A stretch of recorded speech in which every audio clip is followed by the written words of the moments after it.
Hi, everybody. Welcome. My name is Roberto Alvarez. I'm the Executive Director of the GFCC. The GFCC, it's a global multi-stakeholder organization. We have members that are universities, corporations, government agencies, and private sector entities and councils like industry chambers, councils on competitiveness, and alike. One of the things that we've been doing over the years is to convene leaders from across those sectors to talk about issues related to innovation, competitiveness, value creation, and prosperity. We're here today for another one of those conversations. We're talking future-proofing university education and innovation systems. We have leaders joining us from the United States, from Qatar, from Luxembourg, from Greece. And as we always do, we mix sectors and we do that at a global scale. It's really a pleasure to be here with you today. I will be moderating the session and I invite all of you to share your thoughts and your questions. We want really you to be part of this conversation. Today, we have here Ted Zoller, who's the director of the Entrepreneurship Center at the University of North Carolina, Chapel Hill. Ted, if you could wave, maybe it's a good way for people to know who you are. We have Jimmy Choi, who's the Vice President of Knowledge Enterprise at Arizona State University. Hi, Jimmy, great to have you here. We have Maher Hakim, who's the Chief Advisor of Innovation and Enterprise at Qatar Foundation, the Qatar Research Development and Innovation Council. And Maher is also affiliated with the UC Berkeley with the Citrus Innovation Hub. We have Pranjul Shah, who's the head of the University of Luxembourg Incubator. Maher and Pranjul, in addition to their capacities in policy and university, are also entrepreneurs who have co-founded tech companies. Pranjul, great to have you here. Maybe if you could wave to everybody, that would be great. And we have also joining us a GFCC corporate member from Greece, Georgia Murlan. Georgia is the Deputy Chief Officer, Issuer Relations at the Athens Stock Exchange. We have been working with the ATEX group in several initiatives. It's great to have you here, Georgia. Vanessa in the GFCC is helping us to run this session. So maybe Vanessa, if we could just get started. I think we are. Great to see you. Thank you so much. So there are three things that are happening in the globe now. We all know that we're going through a time of accelerated transformation. The pandemic has catalyzed that. We know that universities were deeply affected and the scenario continues to change. We've been working in the GFCC with the universities since 2016 when we created the GFCC University Research Leadership Forum that gathers university leaders, presidents, and vice presidents from more than 15 countries. We started the forum because we understand that universities are growth engines in the knowledge economy. But university models are changing. Universities are more and more mingling with other sectors. The boundaries between universities and governments, universities and industry are becoming blurred. And the third thing is that innovation itself is changing today. The way we create new things, that way we create new solutions that deliver value to society, that is changing. I think that we all can realize how fast it was to develop new vaccines for COVID-19. Innovation models, research, development models are changing. So how do those things connect? What could we do to accelerate the translation of knowledge into economic value?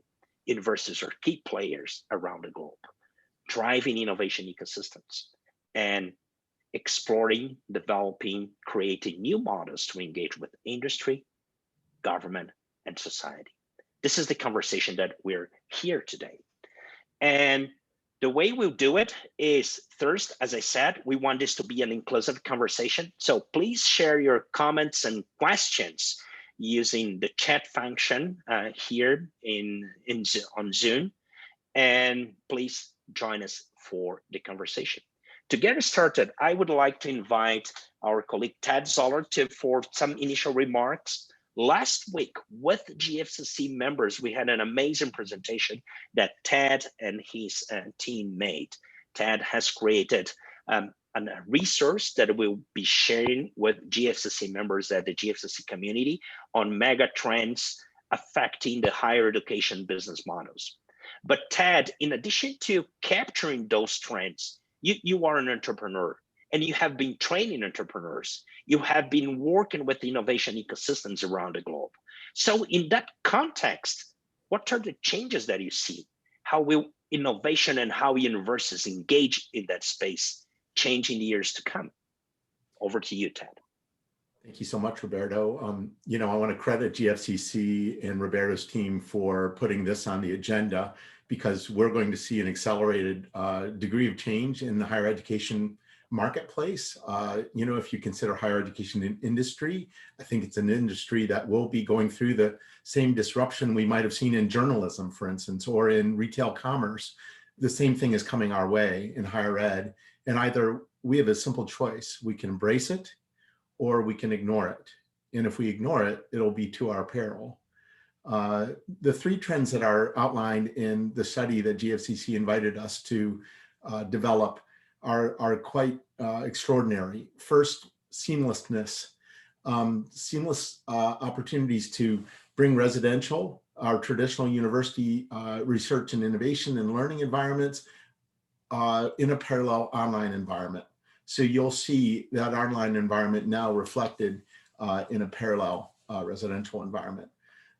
We see amazing trends in syndication, new partnerships that are now being developed well past co-authoring ties and partnerships, new models that will merge and actually define the blurry space between, as Roberto said, between the higher education institutions and other partners, both public and private. And then the third trend is singularity. I'm a big fan of Ray Kurzweil, and while his concepts were abstract, 5-10 years ago, think about the way we were talking about when we were talking about Moore's Law back in the 80s. I think singularity is actually starting to unfold much faster than we ever thought, that the human-computer interface will actually now blend and create new models for us all to consider in higher ed. We looked at both education and innovation. And on the education side, we saw three important trends. First, massification. Massification means there's a democratization of new learners. We're seeing extraordinary growth in enrollments, but specifically focused on new ways of learning. We're seeing the highest growth in Asia in both the upper secondary and the post-secondary education markets. This is driven by mobility, and that mobility is global in nature. And that's driven by the preparation and search for talent.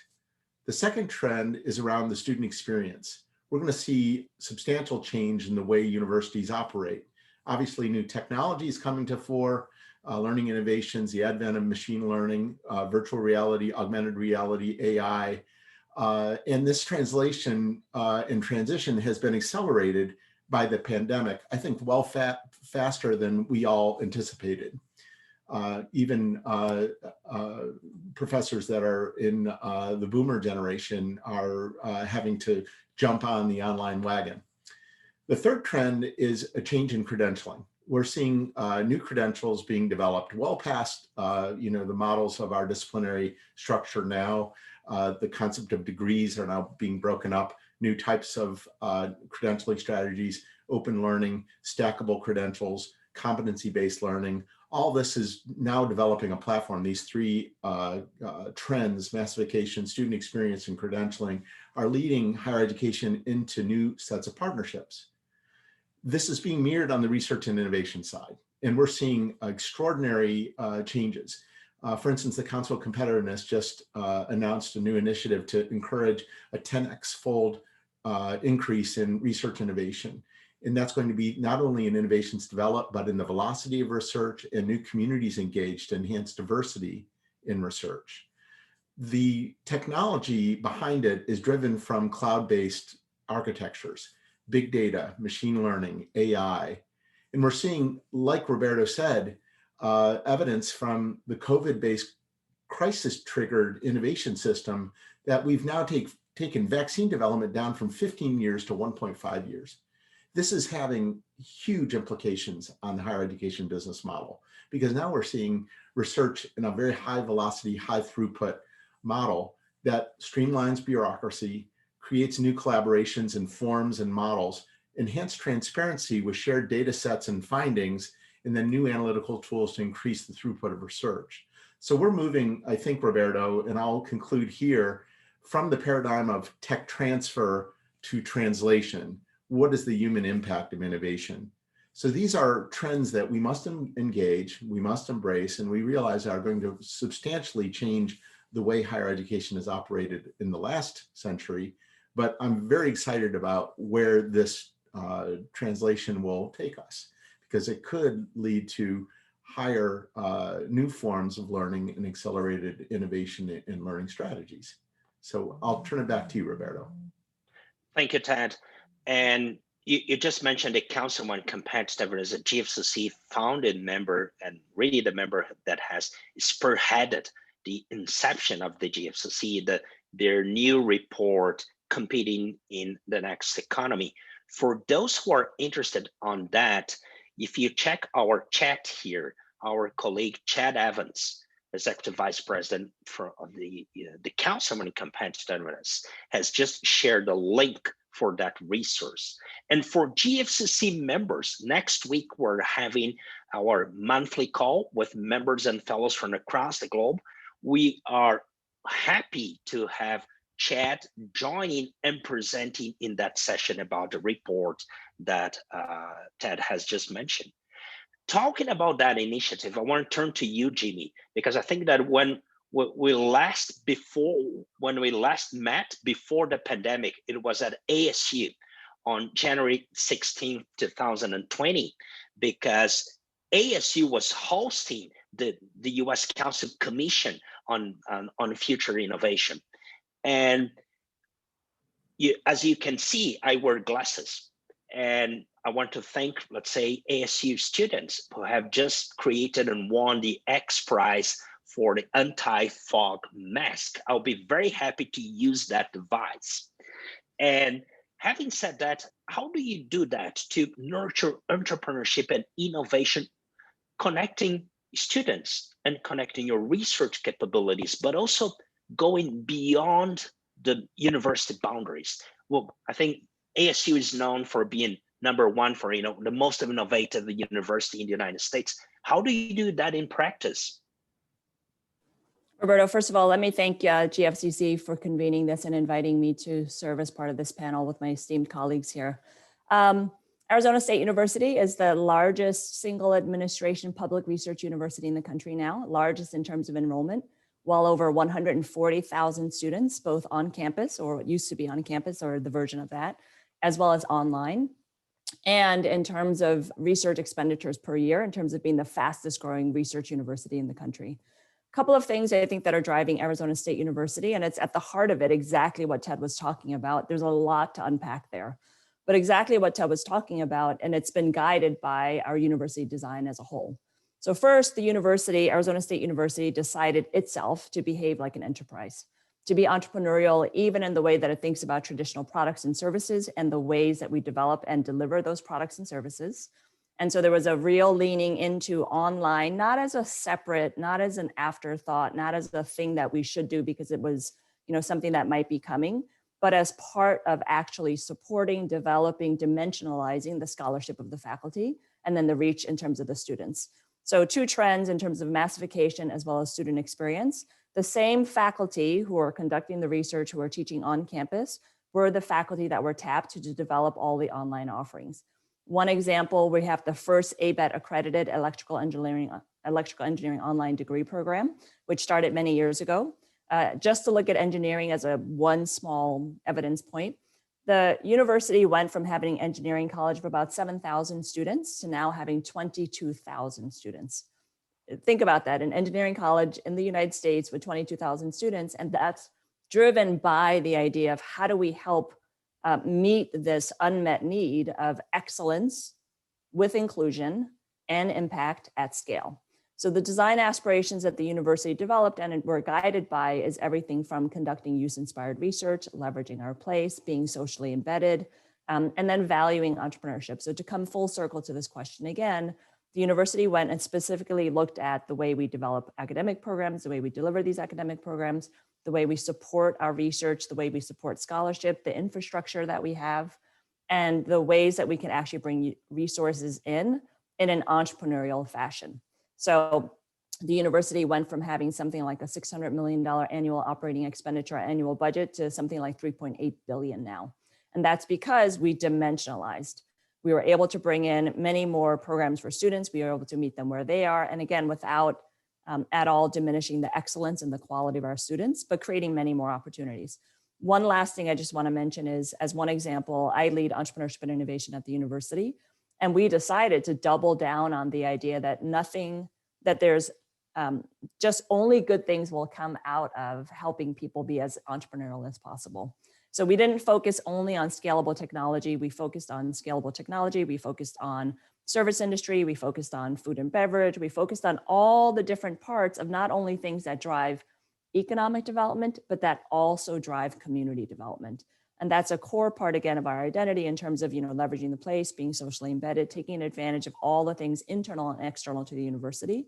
And that manifests in the way that we organize everything from our organizational charts, how people are hired, who they're reporting to, how they're appointed, as well as partnerships, how we work with industry partners, how we work with the local government, how we work with the federal government. And so this idea of public-private partnerships to maximize and optimize the individual resources that any organization or person may have, and by recombining them, and by actually creating opportunities to, for better or for worse, right, bring your best, the potluck party version, right? Not everybody has to bring banana pudding to the potluck party. Everybody should bring what they're best at. And so as a real simple kind of funny way of talking about it, we really looked at where do we have key strengths and assets in individuals as well as organizations, and how do we, by recombining the way we think of organizations and really connecting and collaborating to bring the best of it, and then frankly, again, to optimize the outcomes through that collaboration. Thank you, Jimmy. So strategy and intention. So this was done by design. That's what we're saying. Yeah. By design. So with the intention that we will be innovative, we will engage, right? Yes. So great examples. I'll leave one question and we will be back. We'll be back to that later, because I think that one of the changes that I personally see, or one of the features that we see at ASU, is that innovation is not just outbound, it's inbound. It's the way how you engage with community and you bring in. That seems to be a key feature. So I'll leave it here, but I would like to go back to that later. Sure. Let's transition to the other, let's say across the Atlantic. Yeah, and maybe Maher, one of the things that we've done in the GFCC, in the space of the GFCC University Research Leadership Forum, since we first convened this group of universities from around the globe back in 2016, we published a report called Convergence and Circulation, that it's connected to, its content is really connected to what Ted and Jimmy mentioned, that this whole notion about working across boundaries, working across sectors, and driving innovation, as you also have the capacity to have people work who have experiences to do that weaving, or who have experiences working in different sectors. You are one of those leaders. You were at CMU and in a research professor capacity. You created tech companies. You worked for UC Berkeley, and you will also work for the Qatar Research Development and Innovation Council, a GFCC member. So what are some of the learnings that you gained working across sectors and working across geographies around the globe that you are taking to Qatar at this point in order to drive innovation and entrepreneurship there? Well, thank you, Roberto, first for having me at this forum with the esteemed panelists. And thank you for this question. You know, at Qatar Research Development Innovation Council, we sort of have the opportunity, the luxury, I would say, to step back and look at the ecosystem holistically. Qatar is a small country. It's an emerging market, and it's aspiring to become one of the leaders in research, development, and innovation. For multiple reasons. One of them is diversification away from the oil and gas sector, but also because we want to play an important role globally towards the mission of making the world a better place. The three elements you bring to the table, government, industry, and academia and universities, are really sort of the key player in making innovation happen. But we call them a golden triangle. And as you mentioned, I worked on all of these sectors. And one of the things you realize, you start recognizing, is that the reason innovation doesn't progress quick enough is because of gaps and overlaps between the roles that the players in these sectors play.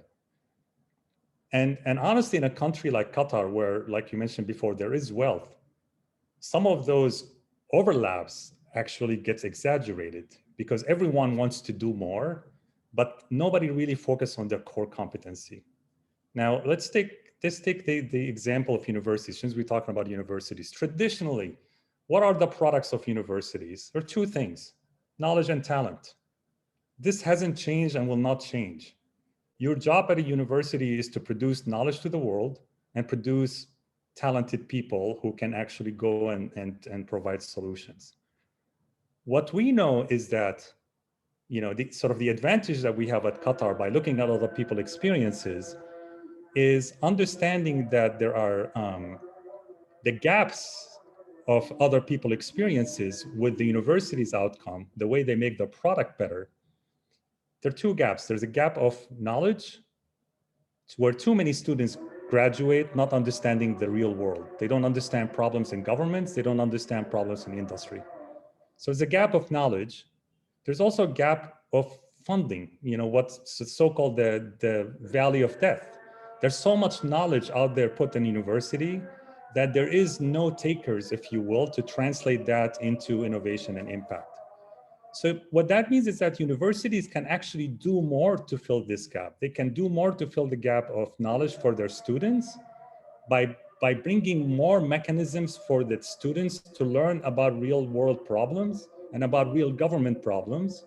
And the universities can actually do more to fund the gaps, to bring the knowledge to more mechanism, more place where the industries now can step in and private sector can step in and take it to impact.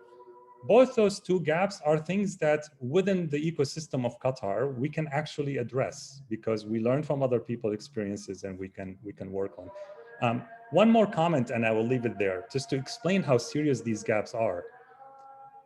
Only recently I read The Fifth Risk by Michael Lewis. It's a fantastic book. I'm over 50 years old. I spent my entire life in the innovation ecosystem and in government and research. And I'm ashamed to say that I had no idea the massive problems that the federal government attack on our behalf as citizens. So I didn't know about it, let alone students at the university. How come there is no mechanism by which over my 50 years of learning, I was never exposed to the kind of problems that the federal government is dealing with on a day-to-day basis that require massive innovation. Meanwhile, we have a tremendous amount of funding and educational resources, and no one knew about these problems. Thank you, Maher. So my take from what you said is that a critical role for universities to play, it's really to be this role of identifying the gaps that are there where you could act and create more value. Yeah, and in some way shape your toolkits, shape your initiatives to address those. But you also mentioned something that I think is very interesting. That I would say it's not probably the best word to use, but it's an empathy gap in terms of the realities and the problems and the challenge that different stakeholders face.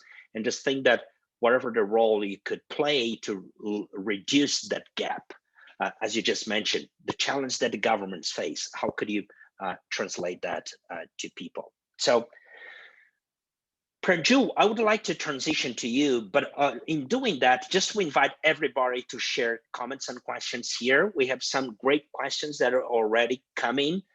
Thank you, Jerry. Thank you, Chad. We'll be back to those soon. Pranjul, you are an entrepreneur too, right? If I may, I really would like to ask a very personal question. Why did you go to Luxembourg? Yeah, and what are you doing there? And what's needed to drive innovation and entrepreneurship to make people wanting to become entrepreneurs in one of the richest countries in the globe again, but that has a, let's say it's an economic success in some way. So how do you make people really wanting to take risks or new risks? And what's your role in doing that? Thanks a lot, Roberto. I'm really glad to be here, and really, I think all that I've heard today is really what a lot of this is what we are seeing take place in our university, in our ecosystem across EU. I think this is resonating as well, and I can just double down on this and say that the challenges that the education sector is facing is just going to escalate from here on. And I think COVID has not just shattered the belief that this model is going to stay, but I think it's really, there's a need to innovate. Now, I'll quickly tell you a little bit about why I ended up in Luxembourg. And I think Ted knows this because I learned my entrepreneurial ropes, like get started in the entrepreneurial world with Ted as a Kaufman Fellow in 2009. And at that time, we were trying to create my first company. I took a sabbatical in my PhD, and that was a great success at that time. And I was in Denmark, so not the best place in the world to start a company at that time. And I think still it's becoming one of the best ecosystems in Europe, but the capital gain tax there is one of the highest. So of course, when you call your accountant and say, okay, how does it look? We are going to sell this technology. Hope I have, I can retire or buy something as an apartment for myself. He's like, yeah, you don't know that you're in Denmark, right? I was like, 64% tax. Okay, what do I do? He said, okay, move to Luxembourg. That's what I did. in a short story. But Luxembourg has been doing fantastic in the sense of attracting these kind of companies or people who were, sitting on highly innovative projects. So an IP-based IP law here in Luxembourg is something which puts Luxembourg always at the top of innovation index across EU. So if you look consistently at the number of patents being filed in the EU, you will find that Luxembourg is at the top. And this is because most of the companies have their headquarters based in Luxembourg. And because of that, Luxembourg's economy has really flourished in the sense that having the headquarters here of these companies allows Luxembourg to also pull in a lot of funds because all the family offices are practically set up here. So this year alone, I think Luxembourg's, the amount of money that Luxembourg actually kind of just processed went up from, I think, 3.5 trillion to 5 trillion during COVID. So if you imagine Luxembourg is a country probably smaller than most metros in the US as a country, and you're processing about 5 trillion worth of money. So as a country, it's not just rich, but it's also creates a massive challenge for the country in the sense of education, in the sense of how to pursue innovation. So until very recently, until 15 years back, there was no university in the country.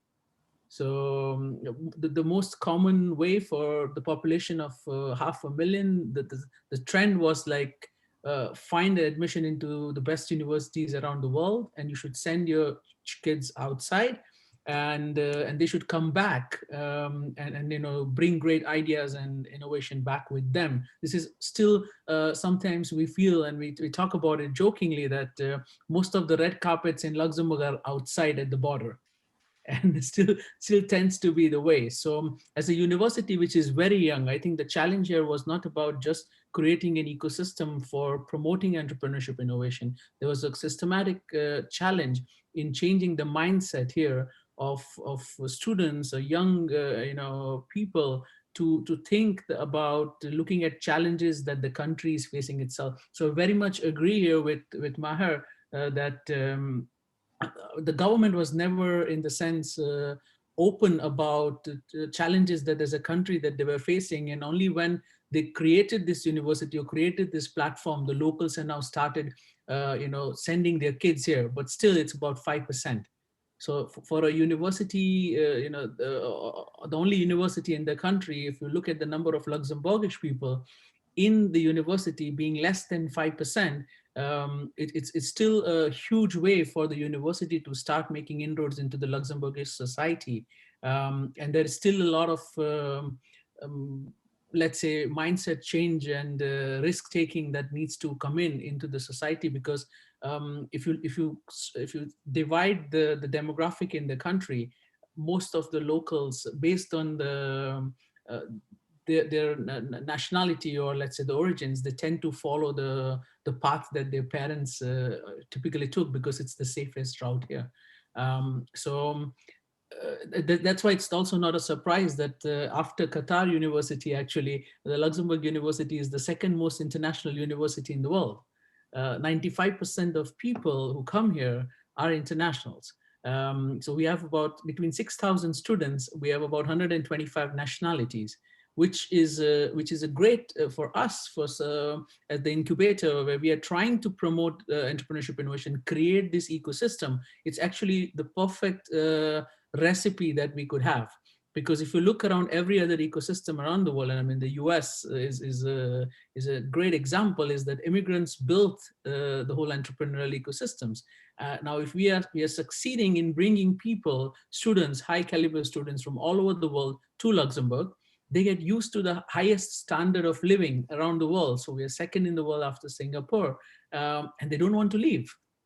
And that is the perfect, let's say, for us, the perfect motivation that we could offer to these students, saying, why don't you start practicing entrepreneurship right from the first day that you enter the university, and think about creating your own job? Because the job sector here is good for certain sectors. The government is putting a lot of efforts in diversifying. So steel was predominantly the most prominent business here, but now they're investing in biotech, they're investing in fintech, they're investing in also automotive sector.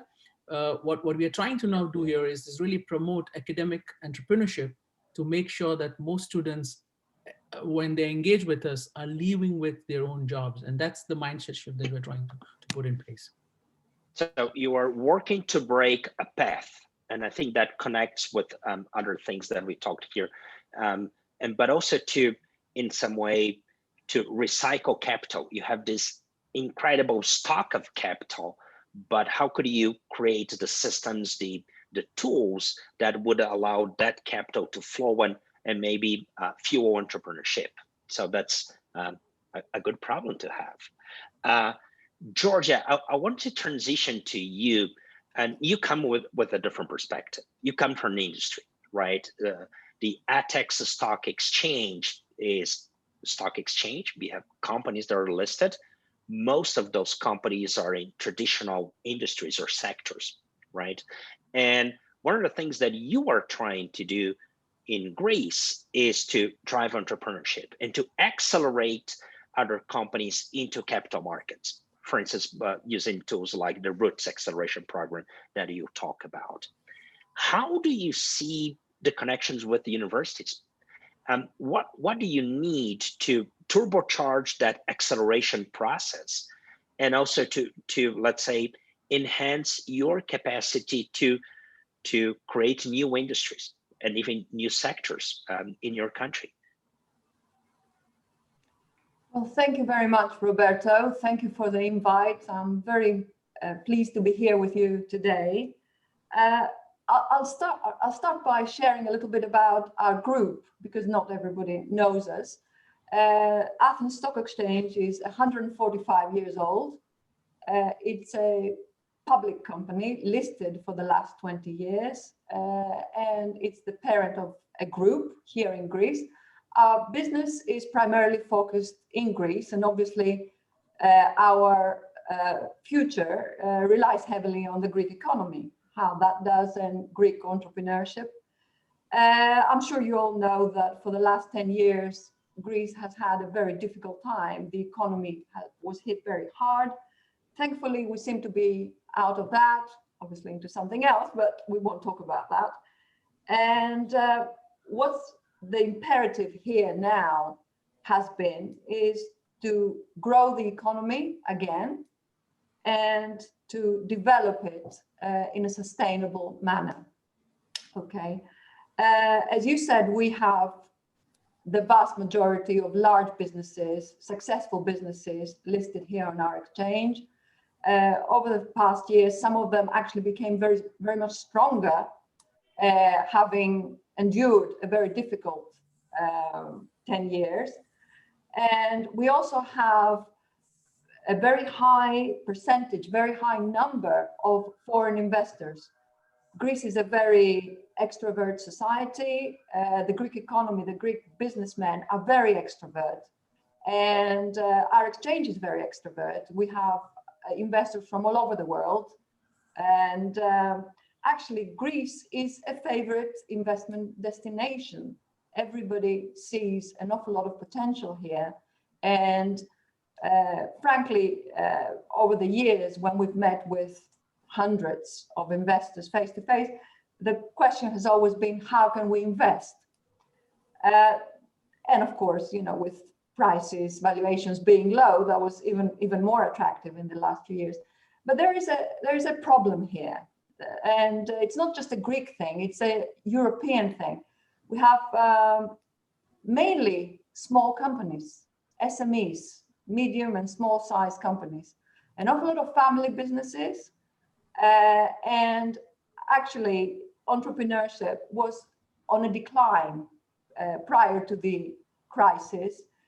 And in my view, the worst thing of all was that our talent, and we do have talent, I'm sure you've met Greeks around the world who've done great things. Our universities produce an awful lot of very good academic research individuals and teams, has been going abroad. So we've been losing, it was the brain drain. Everybody was talking about the brain drain. So unemployment here and brain drain, and people going abroad, maybe starting businesses there, but we were obviously not heading in a good direction. So we thought we should use all the resources we have, bridge the gaps, because there are an awful lot of gaps and an awful lot of good reasons why, although there is investment interest, although there is potential in the country, great people, we were not actually seeing any growth and increase in entrepreneurship. And we've created routes. We have to say that GFCC has been with us from the start, helping us leverage their experience and network. And we've tried to actually leverage our central position here in Greece, the fact that we've got access to some of the greatest companies who've joined us in routes, became corporate champions, gave us some of their best people to act as mentors. We got financial advisors on board, some of the great advisory firms, audit and consulting firms. We've got a training program which was built with the CFA Society here in Greece. Actually, ASU is one of our educational partners. And what we created is a community where startups and SMEs can come on board. Of course, we don't just take anybody, we take those who have clearly growth potential and could become interested to investors, because what we aim to do is actually give them access to investment, give them access to the capital markets. capital is a big issue for these businesses. Typically, they rely on bank loans. And as you know, here in Europe, there is a move to deleverage the banks and shift businesses to use the capital markets, trying to somehow go in the direction that the US and the UK are. We're very far from that. So the idea is that they come on board and we get them to learn about the capital markets. We get them to build their capacity to tackle the market, identify their needs, present their investment proposal, and access investors. That's what we're doing. We've already got a group of companies that we've been working with. And frankly, it's amazing to see the energy, the response, the enthusiasm from everyone, and the value that's created, frankly, without any investment other than human contribution and collaboration. Thank you, Georgia. One quick question for you. How could universities in Greece or from around the globe better work with you to turbocharge that process? Well, what would it be, let's say, the one thing that you would like to have? We're already, I think, doing a lot of the right things, working more and more closely with Greek universities and universities from abroad. Frankly, it's mostly professors who have given us their time and their knowledge and have helped us and are doing so. I think now with this, I wouldn't say new, but we've now adopted it so widely, this way of being able to use technology to bring us closer. Frankly, I think our teams should never be without someone from academia, someone who can contribute both in evaluating proposals that require that kind of input, mentoring, coaching, and just being part of the team. I think it would be very beneficial to both sides, and we should, I think, aim to have it as a matter of an objective in itself. Thank you. Great. I just want to build on what you said, and we have great questions, and I encourage everybody to join the conversation here in Q&A. I will share some of those questions and invite all of you to comment about what's being asked by our colleagues here. But I want to build on what you said, Georgia, and turn to you, Jimmy, with my outbound question, right? And also from there to Pranjul, Maher, and Ted. How do you engage with industry outside of the university boundaries? How do you do that in practice? What are the tools? And maybe if you could also share, do you have any, let's say, benchmarks, any insights from other places around the globe that you would like to apply and use? But how do you do that in practice, maybe to close some of the gaps that we heard here today? Sure. So let me make the remark that it's my colleague at the university who has a similar function to mine. But so on behalf of my colleague, let me tell you what I know about our corporate engagement strategic partnership strategy. One key thing, it's concerted. It's a coordinated effort. So the idea is, instead of having individual faculty members or individual schools or individual centers, kind of all different approaching who they think might be relevant, the idea is that the university makes it a point to have a coordinated approach. We've got a central team. Again, my colleague leads corporate engagement strategic partnerships. But I think most importantly, we both have in entrepreneurship and innovation a model and in corporate engagement where what we call cross appointments, right? We have people inside of engineering that work directly with knowledge enterprise and entrepreneurship and innovation. We have people inside all of the different academic units that have a responsibility to that discipline, to that organization, but also are able to see cross-sectorally, are able to see pan-university. So entrepreneurship and innovation, as an example, is established as a pan-university resource, as is corporate engagement. That model then allows for us to look inward. What are the assets? What are the aspirations? What are the outcomes we're hoping for? And then be able to bring it into a more centralized, without being a top-down heavy central organization, but really this connect and collaborate model through something called a corporate engagement council. That corporate engagement council shares information. They talk about what's happening with different partners. You know, how are you laddering up from, and most corporations almost always start with, we're looking to hire some interns, right? We're looking to hire some students. And then that kind of graduation of we've done more together, we trust each other, you've now commissioned research, we're now, you know, co-creating certain things, we're doing things like using facilities together. It turns out the university has a couple of, you know, pieces of specific equipment that's very specific that maybe a small company wouldn't be able to invest in for themselves. So how do we create this recharge model where we are allowed to provide access to not just talent, but also things like resources and facilities?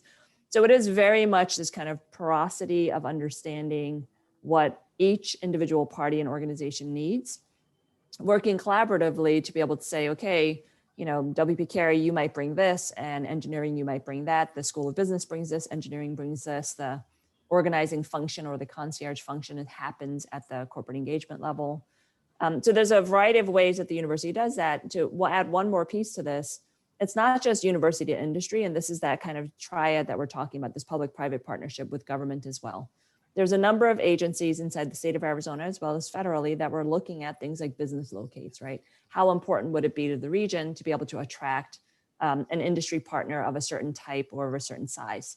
So even with the things like our Greater Phoenix Economic Council or our Arizona Commerce Authority, the university plays a key role in terms of being able to be responsive to what that industry partner might be looking for.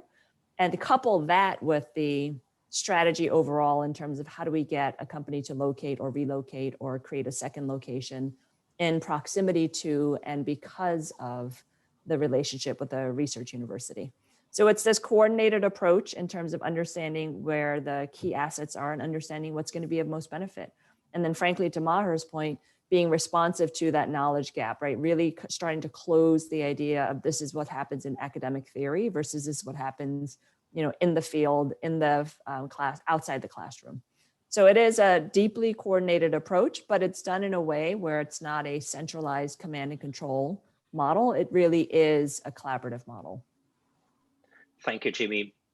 You had mentioned strategy before and design and purpose, intention. And now you have highlighted the need for organizational solutions to materialize that.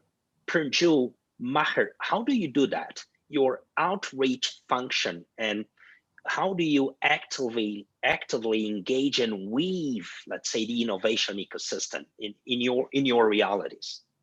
Maybe Maher, if you want to go first. Well, yes, I will. I will give a specific example of a new thing we tried at UC Berkeley that I think has a lot of applicability to Qatar. Traditionally, again, the corporate engagement with universities were along these two dimensions, you know, knowledge and talent. So industry come and hire students. So there's a mechanism for that, and they are interested in the students. They also hire faculty members as consultants and collaborators. And industry also is interested in the research that comes out of the university. So these sort of two paths have been traditionally cultivated and developed. The one thing I think that hasn't been explored much is around filling that knowledge gap to bringing the industry into the classrooms. And I think the best way to bring them into the classrooms is in entrepreneurship innovation courses. We know that the students who are recently graduated are usually the best startup founders because they have little responsibilities in life. They don't have a mortgage, they don't have a kid, they can take risks. And because of that, we know that some of the most amazing successful startups have been either started by students or dropout. But we also notice that most of these startups are in the consumer space because these are the problems they know. You know, when you're 21-year-old, you don't understand much about the energy market to disrupt the energy market. No matter how many courses you've taken, they're academic courses.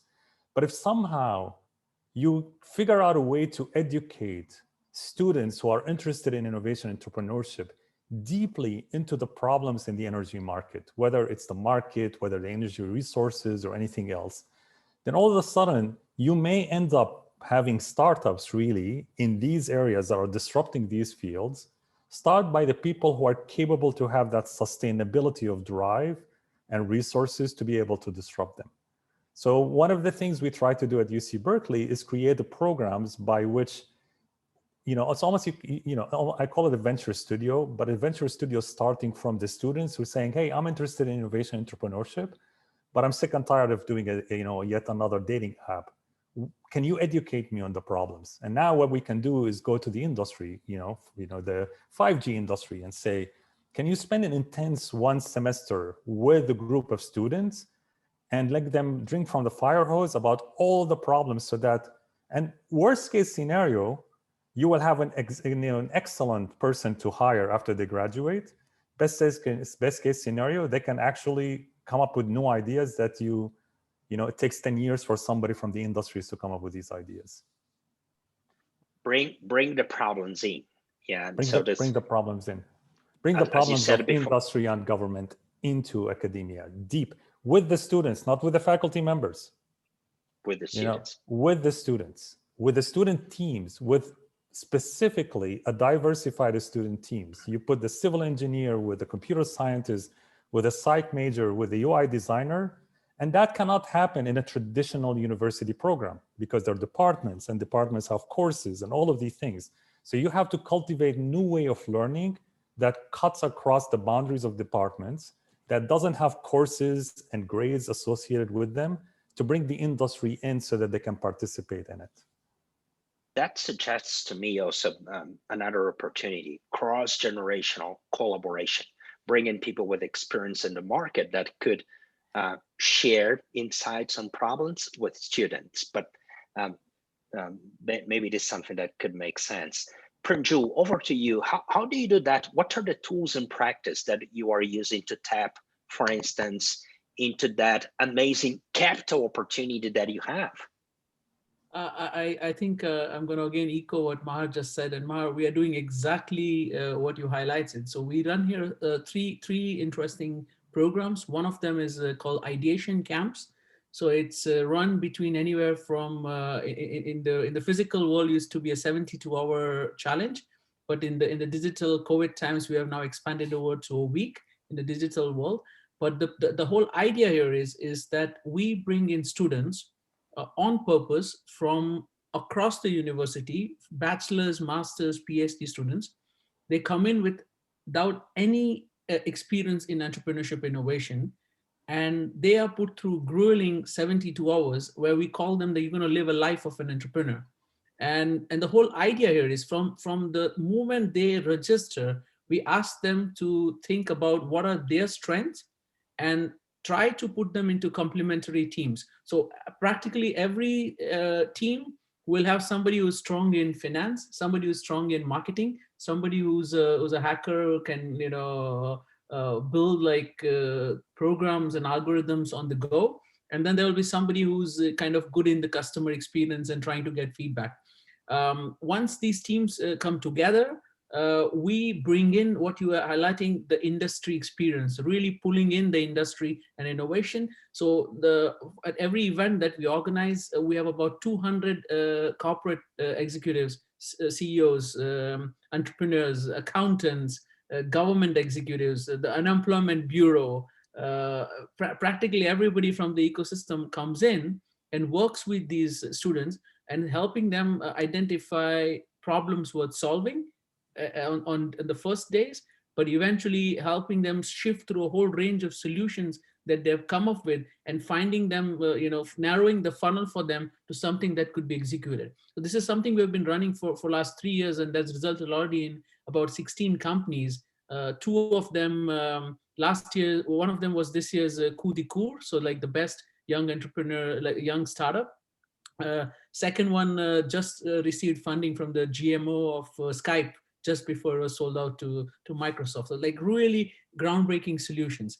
Now, what we're doing second is, and during COVID times, what we realize is that sometimes industries have so many problems of their own, they're not so easy to pull into ecosystems for a longer engagement. 72 hours, asking them to come in for a couple of hours and mentor student startups, that's okay. But when you want to actually ask them to work together with this kind of teams, that's always then a huge challenge because they don't have internal processes to make this possible. So during COVID, what we did is we launched a new concept called Build Your Own Internship. And the goal here was that we created similar kind of teams again, but they were going to do an internship remotely with any companies that they wanted to. So we told students, like, because we had a huge bunch of students who had lost their internships, they were all completely disheartened, not sure before their graduation if they'll get the grades that they're looking for, what kind of thesis to write. We said, forget about the companies for a second. Imagine the dream company that you would like to have done the internship with. Spend the first two weeks, 3 weeks learning about their competition and what are the challenges they are facing in the market. Come up with a series of solutions on how they can tackle those challenges. And let's then go there to those companies and say, these are the bunch of solutions that we can offer you. You don't need to pay us. You don't even need to supervise us. If you want to, maybe sometimes somebody from your teams can pop in and give us some guidance and feedback.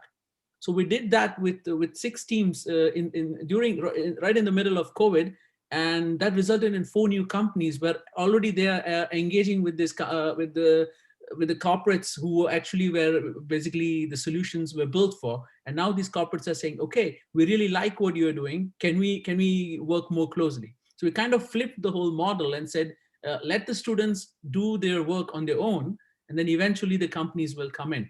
And the last piece is really the government. And for that, I think what is really working here in Luxembourg is that we were among the last countries in Europe, very conservative, completely opposed to change. In fact, it's the only country in the world that is an administration for administrative reforms. And so it's a huge challenge, but now the new government is really, because of COVID, they realized that they had a huge gap to catch up with. And now government has opened up a lot of GovTech labs where our students are really participating at every intersection, trying to figure out how to bring in digitalization, how to change every process inside out and make the government, it's almost like building the government 2.0 in Luxembourg. And it's happening right now, and our students are really participating in HODES because they really see that they have a huge role to play here. Thank you. Ted, how the different ideas and examples that we heard about here today connect to what you have been seeing? Not just the research that you led and that you mentioned in the beginning, but your own practice as a researcher, as an entrepreneur, as someone who has been working with entrepreneurs. What are maybe some of the new models that you see coming up that could address this series of gaps that we hear about? There are two ways you can approach it, Roberto. I honestly think that we are entering in what could be one of the highest expansion periods for human knowledge in human society. I think we're in the early days of knowing how to apply the availability we now have to communicate like we are today on this video conference globally, that the finest and most differentiated minds, the most diverse minds can come together now in very seamless approaches that would, maybe harness potential that we've yet to realize, I think. I would argue that higher ed has a obligation to step up to the challenge, to actually pioneer these models as a way to advance human knowledge, not only creation, but translation, application.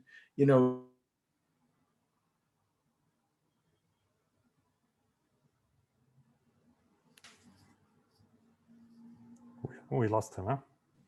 Ted, we lost your audio. We lost your audio, Ted. Yeah, you are muted. Now you are muted. Oh, you are muted, please. And I'm so sorry. Yeah, you are back. So I do believe that we're entering, I think, one of the most exciting periods of time in human history. And if you were to argue what percentage of capacity is being used based on the technology we have just today, I would put that number well below 5%. Think about all the unrealized potential that we could build by thinking more broadly about how we generate knowledge and translate that knowledge for human use. I'm very ambitious about the future of where we're going. So maybe what we could do now, we have amazing questions here. I want to read some of those questions and see who would want to contribute. I know there's a dialogue going on online, and some of you have already answered that. So one of the questions that we got here, and thanks for that, Jerry, it's about how can we actually have people buying change, right? So professors, faculty, how can we, when you're trying to implement new models, to draw innovative models, what's the secret to have people buying in and being part of that and not just resistant? Another question that we have here, it's about universities themselves. So Chad, thanks for asking that. But do you really see that universities are at the risk of being shut down, those who don't adapt? Is that a reality or not? Yeah, so will some universities fail because they're not able to do what you mentioned here, right?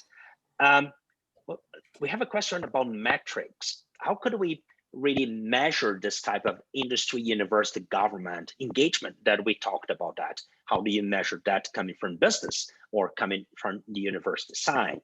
So those are some of the things that we heard here today. I'll be back to questions, but I really wanted to open to see if any one of you would like to comment on that.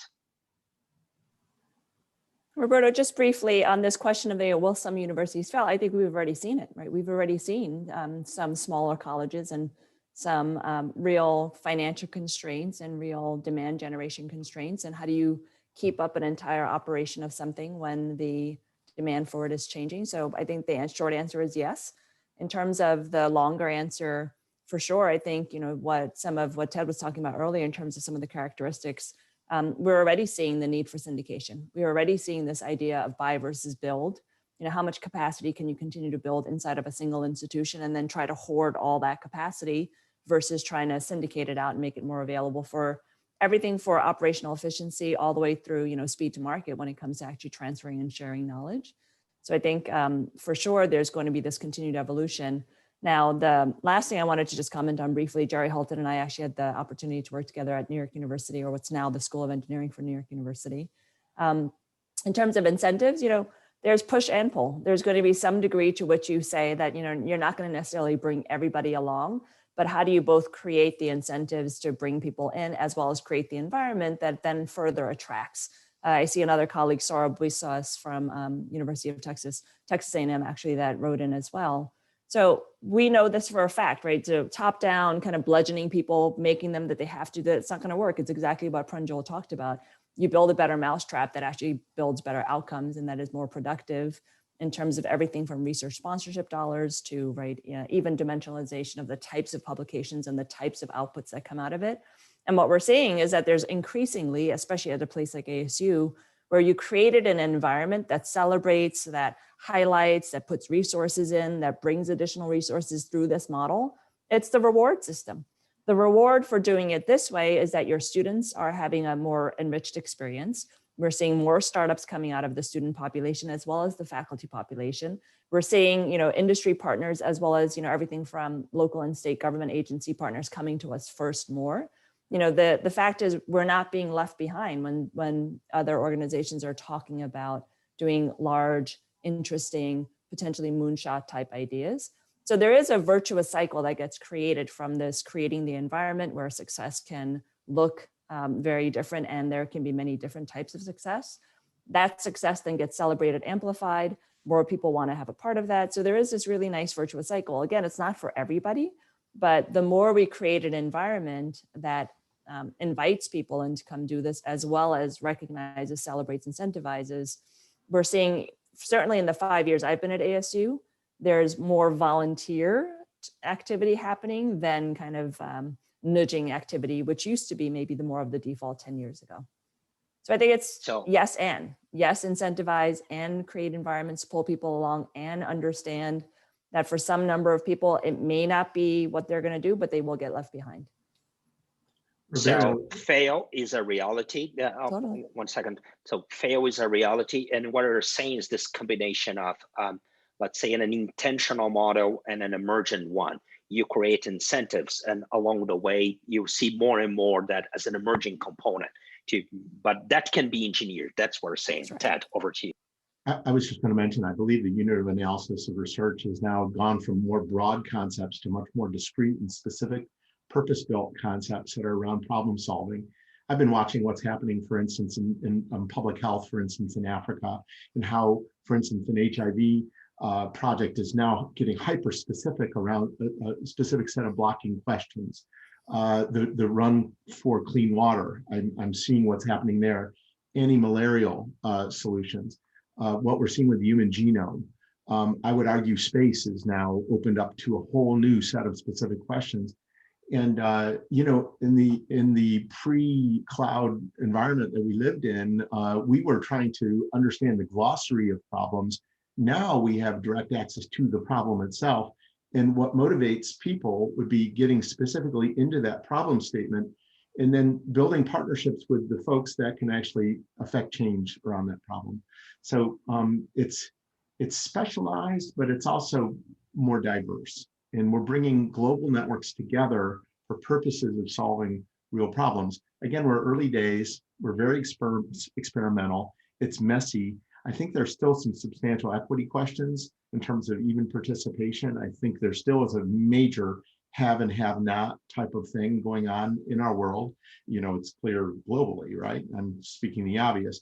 But as it relates to linking talent globally, we have such great opportunities to now affect change across the globe. I saw innovation in India, I've seen innovation in Brazil, I've seen innovation in Iceland around the same topical research question. And that gives me a lot of hope. So, and your hope in some way is connected to my hope that we have opportunities to connect globally. So thanks for sharing that. So Pranjul, Maher, Georgia, any insights on the things we will see higher education fail if it doesn't change? Is that happening? How about creating this incentive in schemes to incentivize the type of initiatives and behavior that the three of you were talking about? Sorry, go ahead. Sorry. Georgia first. Did you address it to me? I'm sorry. Yeah. I think actually I will agree with what was said before. Universities are businesses and they need to take this big leap into the new role they are going to have to fulfill. I don't believe that we will be sitting in classrooms in large numbers, even at undergraduate level in the future. So they have to see how they can serve that segment of their customers, to put it very in business terms. At the same time, older people who are working or not working need to reskill, and there's a huge opportunity there. And I think they shouldn't let that opportunity go. Universities that can do it, I think they could probably grow stronger and become more influential. Those who stick with the old model will have the future that some had in other industries. I believe the media and others were mentioned already. You know, it happens everywhere, and I don't see how universities could be any different. Pranjul, Maher, quick comments on this. We have just a few minutes. No, I think we're already starting to see the trends. I think universities in COVID times who have not managed to adapt very quickly to digital education and like create content which was in line with what the students were expecting, have seen massive attrition rates. Internally in the university as well, we see that from course to course there is a difference. From courses having 70% attrition rate to courses actually gaining more students.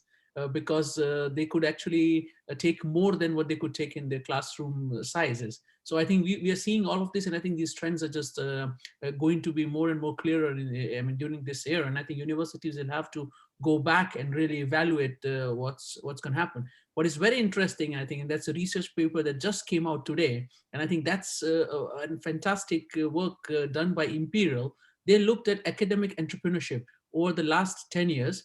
And what they found is that professors from the universities who engaged in some form of entrepreneurship themselves after their immersion, they had 10 times more productivity in their research outcomes as well as impact.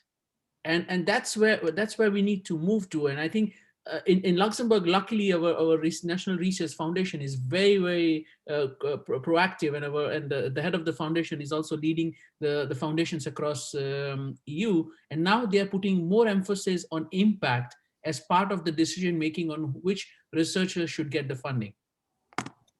Amazing, 10 times, amazing number. Maher, quick insights. I mean, I think you know, my last comment is more a cautionary note, which is, you know, again, the focus traditionally for universities should stay on their main two products, talent and knowledge, right? So in the creativity has to come, sort of the innovation has to come in how do we prepare better talented people to the workforce, and how do we produce better knowledge that is more capable of moving towards impact. And I mentioned that is because, you know, right now we live in a world where there is a massive gold rush around, you know, startups and innovation and all of these things. And I see universities starting to get into funding startups and using startups as metrics for you know, and I personally feel this is a mistake. What you need to focus on is the capabilities of the students you graduate. You don't track how many successful startups, because most likely a startup that comes right out of a university to be successful, maybe it happens, but it's more luck. The real truly successful startups that change the world happen because there's a founder that failed 3 or 4 times and continued to do it because he had the capabilities to do it. He learned what it takes to do it. So the focus should not be on a group of students successfully producing a startup, but getting into a startup so that you can learn, you know. So the talent is important, and that's one of your product. And the more you diversify the kind of knowledge you build into the talented workforce, the more you make them appropriate for the workforce today. And the knowledge you produce, you know, universities are never going to stop doing that deep scientific research that I've always been good at, because that is needed. But there's also a cross-discipline kind of knowledge that universities can come together and produce that can make the move from knowledge to commercialization a lot faster, because there's that collaboration between multiple disciplines. Thank you, Maher. And this really connects to some of the questions that we got here about the mix between basic and applied research, knowledge creation and translation. I think that connects to that.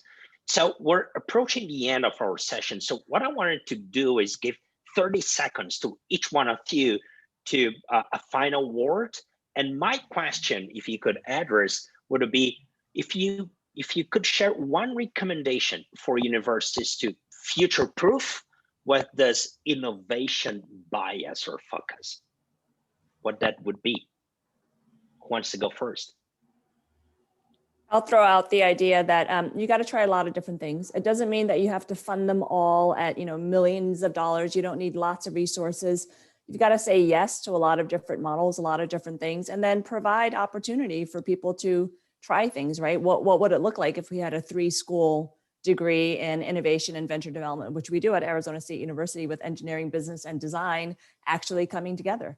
Like, they went to the provost and they said, this is how we're going to do it. And this is how we're going to handle registration. And this is how we'll handle tuition share between 3 different schools. And so I think the idea that you try a lot of different things, again, mostly it doesn't require lots of money to, you know, stand up a few events, stand up a few meetups, bring in a few industry partners, have a few mentors coming in. And then good ideas have a way of attracting funding. You show some good early outcomes, you show some good early impacts. And then from there, be able to talk about what we tried and what we now need to scale this. Same as any kind of other startup, right? You've got to prove that there's a market appetite for it and that there's a way to sustain it. So experimentation as a way of doing business. Okay. Ted? This is probably the hardest question you've given to answer. And I got to tell you, I'm struggling here because the overlaying issue is that universities do see themselves as kind of P&L organizations or corporations or companies or what have you. And I think that's flawed. You know, universities are really knowledge creation sources.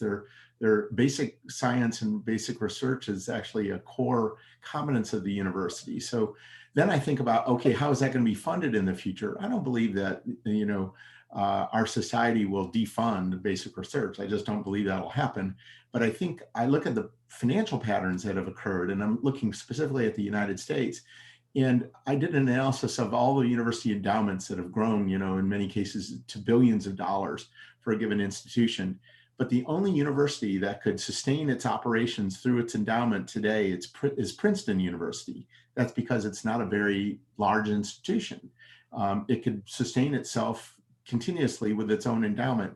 Almost every other university relies very heavily on research funding for its long-term sustainability. And that research funding comes in two forms: funding for basic research and applied research. I think it's going to be contingent on the universities to make the tie between their basic research agenda and how it's going to result in real improvement of the human condition. So I do believe that that connection has to be there. At the same time, I think we have to nurture the brilliance of innovators and make sure that there's room for basic research, because that's where society advances. These are very complex problems. And I think that we're going to be making a lot of mistakes over the next 5 years. But I think that if we harness some of this opportunity, we could leapfrog where we were only 10 years ago. So I would lean into the future. That's the way I would leave you. So I think what you mentioned is we need to learn from this process. So really highlight the knowledge creation component, but we need to learn from this whole process. So no question, and we're going to learn from one another, and we're all experimenting with different models. And I believe that by coming together and also encouraging more porous relationships with other sectors of the economy, the university doesn't have to do everything. It can't. And it really needs to now understand what it is, how it can be helpful depending on the nature of the institution, and then specialize in the areas that they are truly competent, and discard probably the things where you're reasonably mediocre. A variety of models. Maher. You know, Jeff Bezos built an empire by focusing on a customer. Steve Jobs built an empire by focusing on a product. Universities are the only industry where the product and the customer are the same thing. It's the student. They make their money from the students, and they produce a student as a product. So whatever you do, whatever you take, if you keep focusing on this, it's a luxury to have your student and product be the same thing. If you keep focusing on that, then you will do well. If you start getting distracted, I appreciate research, I appreciate innovation, I appreciate industry collaboration, I appreciate all of that. But you're doing all of that for one purpose, which is your product, who is your client. And I've gone through 3 universities. There's only one of them that I'm connected to at this age. And it's the one that treated me well when I was a student. The other ones, I don't care about. The student at the center. Pranjul. I would like to, I think everything is great. I think we're going to enter a very turbulent time in the terms that globally, most universities are going to try to adapt to the current times, because it has really disrupted the way education was imparted. So like the basic classroom structure has been disrupted. What is key, and I think what we are trying to really focus on, and I think that's something we have learned through our experience, is that the people or the students at the core of this are very, very agile. They are so flexible. And I think at some point, I think we need to have them have a much more engaging role in deciding how the education in future has to be. I think from our let's say, scope and limits of what we have experienced, we might not be able to crack the model. So what we are really pushing for, and that's something I'm currently preparing to launch very quickly, is called Dissolve the Box model. So it's one of our bestseller books. And the idea is that we are all living in mental cages that we are created by what we've experienced.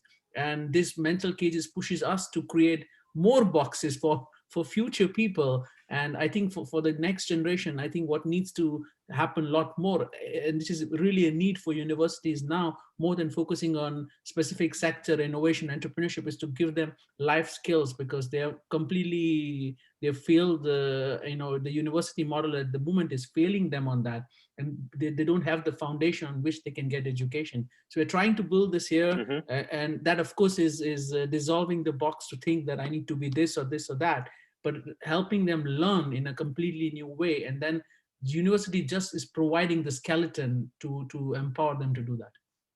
Provide frameworks, soft skills, life skills, that you said. Georgia, what's your take coming from business? Well, I would say that two things really come to my mind. One is you take good care of your existing customers. And I think the youth of today, especially post-COVID, will probably demand another way of delivery of knowledge. So there I would use digital means, I would use more modern means. My daughter is in the first year at university, and frankly, I'm not so impressed with the delivery. It reminds me too what I experienced too much, and I don't like that. And also, I think universities should look at the opportunity to have new customers. There's a huge number of mature people out there who need to reskill, who I think are now a lot more aware of the need to learn. And they can deliver knowledge to them anywhere in the world in a way that is so much easier, so much more flexible. And, that's a huge opportunity. Thank you. And thank you all. So my takeaway from this is change is happening. It will even accelerate. In order to address the things that we heard here today, we need to elevate the discussion. It has to be about strategy, but we need to translate that into organizational solutions and incentives, and our chief for that. But we also need new tools. And in terms of new tools, bringing the outside world in is chief, and tools that could really make that happen, with this notion that we need to find a ways to, we'll see a variety of models, but find a ways of mingling different sectors and, let's say, dissolving boundaries that are here. So that's what I learned from you today. It was really a pleasure to have all of you joining and sharing your realities and comments here, Georgia, Jimmy, Ted, Pranjul, and Maher. Before we go, two things. We are taking a group picture, so please look at the camera. You don't see a camera, but I bet you can see a screen. So let's do that. And three short announcements for those who are in attendance here today. On February the 9th, 4 GFCC members only, GFCC and members and fellows. Our colleague, Chad Evans, Executive Vice President, the Council on Competitiveness and Treasurer of the GFCC, will present during our monthly call about competing in the next economy, and potentially some connections with the agenda of the new administration in US.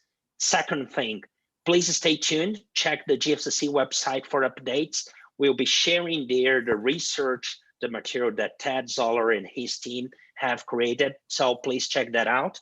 And third, we are interviewing universities from across the globe in the GFCC as part of our University Research Leadership Forum initiatives.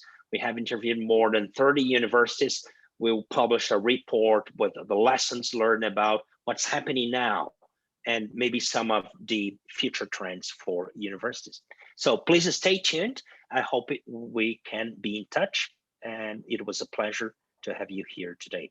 Thank you so much. Thank you, Roberto. Thanks, everyone. Bye-bye. Bye-bye. Thanks, everyone. Bye-bye.